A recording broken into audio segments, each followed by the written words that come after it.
From Studio 3C in Rockefeller Center, this is News 4 New York. Tonight, a series of scathing lawsuits accuse Mayor Adams and some of his handpicked police officials of corruption in the NYPD. The legal filings filed by former high-ranking officers claim promotions and plum jobs have been handed out based on loyalty, not competence. And as News 4's Chris Glorioso reports, one former chief says some jobs have been put up for sale.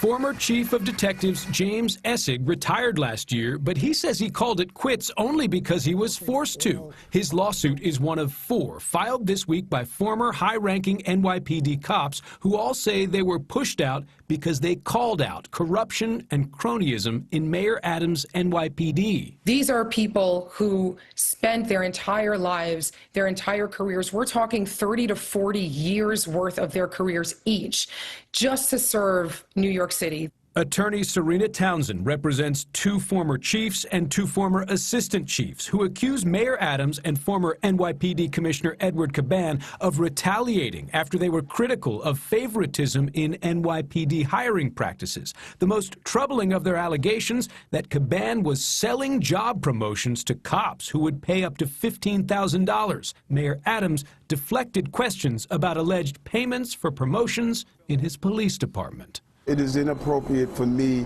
to talk about a live lawsuit that's taking place right now. The law department would handle that. Caban's legal team issued this statement Tuesday denying the pay for promotion scheme. There is no merit to the allegations raised in these complaints, it says, including the unsupported and reckless suggestion that former Commissioner Caban accepted anything of value in connection with promotions. Given what your clients are alleging, should the people of New York City believe the NYPD is a merit-based system? Not under this administration. No, they should not.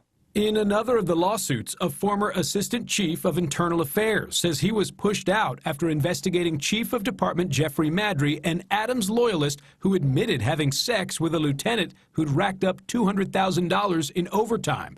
Madry says the sex was consensual and he had no role in her overtime. He has since stepped down. There was no romance. We weren't girlfriend and boyfriend. We had an office fling, and that's all it was. According to one of the former cop plaintiffs, favoritism in hiring has led to unvetted detectives at the Special Victims Unit, which handles sex crimes. The current NYPD Commissioner, Jessica Tisch, has yet to comment on the lawsuits. Chris Glorioso, News 4 New York.